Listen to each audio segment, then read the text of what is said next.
My name is Harun Khan. I'm from MTech final year, doing VLSI design and embedded system in RNSIT College of Engineering. Today I'm going to demonstrate the hardware module of my final year project.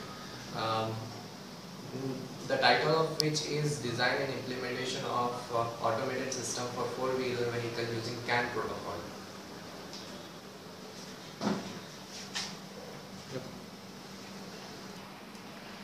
Okay, here is the hardware module. This is the gearbox for the automatic transmission of gear system. These are the two microcontrollers, node 1 and node 2. These are the LCDs, and these are all the sensors. This is the buzzer, this is the temperature sensor, and this is the rheostat for measuring the lowering or making high the battery value. So here I'll be giving a power supply here.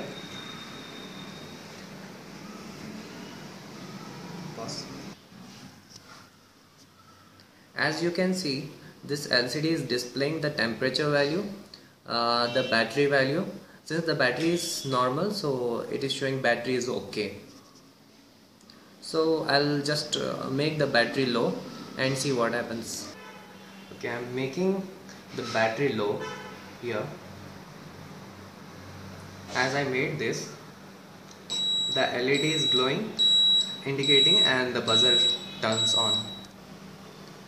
Now I will go to IR sensors, which is infrared sensor for car parking. It detects the object when it comes in front of that sensor, and notifies the driver that where is the object and all.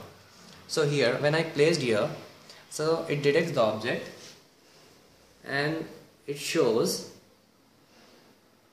the object in left. And when I place here for this sensor, it shows the object in right. Similarly, if the object is at the back side, then it shows object in back. So here we have done with the node 1. Here when we come to node 2, this is the PIR sensor for detecting the object inside the car. If nobody is inside the car, then the central locking by default it will be like this. And if some object has been detected here, then suppose the object has been detected here, then it goes on, it comes out of their central locking, and the RPM loop will be counting. We can see that the gear is at neutral at the initial stage. Now instead of the rotation of the wheel from where we are taking the speed values, I'll just put this magnet here so that the RPM will start counting. Like this I'll put. Pause. Abhini. So here it shows the gear 2. So this stepper motor is going for the gear 2.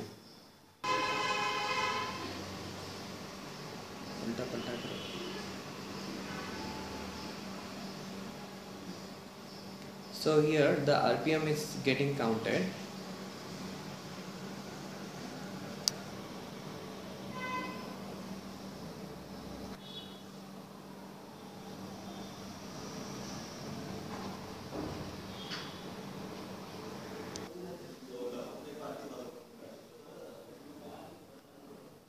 So here we have given the fast value of the wheel, and the gear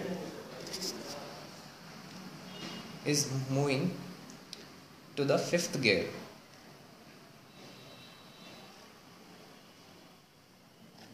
Like this. And if nothing, if the speed of the wheel is 0, then it comes back to the neutral.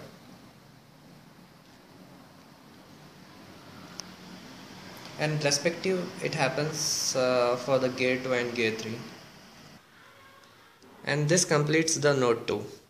So we'll be seeing a CAN simulation here.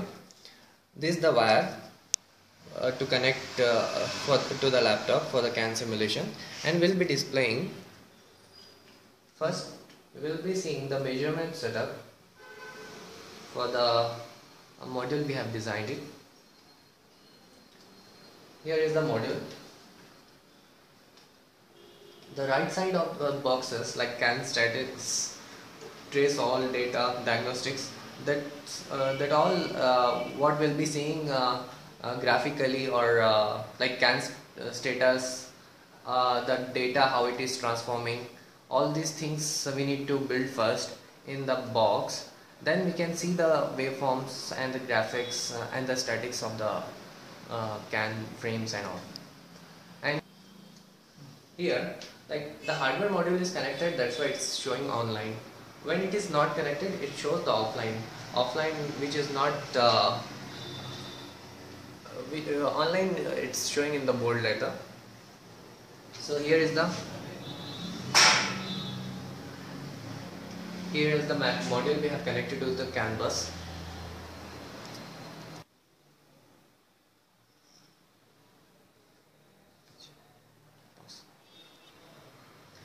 As the car starts, these all parameters will start in the simulation process, like how the operation is getting performed and all. So here is the graphics of speed signals, like how much the speed according to the engine speed, how much speed, and the gear, how it is getting operated. So what we have given the RPM in the LCD display of the hardware module, the engine speed for that will be multiplied with the 1000 in the real time. So here the engine speed, here it's describing as the blue waveform, car speed is in the red waveform, and the gear according to the speed of engine and the car speed, the gear is changing according to the these parameters, and it is displaying in the green graph. Here we can see in the blue lines the engine speed, it is showing clearly, and the car speed in the red, as you can see here, and the gear according to the speed we have defined it, the gear is automatically changing. Here is the gear parameters. This graphic mode is showing the wheel speed, which is described in the blue color, and the engine temperature, and as usual the gear also it's showing in the red lines, like whether the engine is idle or running, it is showing here. Yeah, in the trace all window we can see the frames, like at how much speed the frames are transmitting at, and the channel which it is transmitting. So here the channel it's showing is the CAN 1, and the ID we have defined the parameters in our algorithm, like what priority it goes first, and like that, and the names of the parameters like engine speed control, engine data, wheel information and all, gearbox things, all these are transmitting. And the data length for each frame we have given it like this 14388 for respective parameters. The maximum data length we can give 8, and as it is showing here how is the data is transmitting, and the frames duration, like how much in milliseconds how much it is transmitting the frame. Now we will look the dashboard panel. Here it is showing, wait a second. Yeah, here it is showing the temperature of the engine, and here the RPM speed of the engine, which will be in the multiples of 1000 what we have given the value in the hardware module, and this is the speed, wheel speed of the wheel, and here all the parameters are displaying digitally. So This is the simulation in CAN analyzer. Actually, the drawback of CAN analyzer is just we can see the outputs in the graphical and like this form.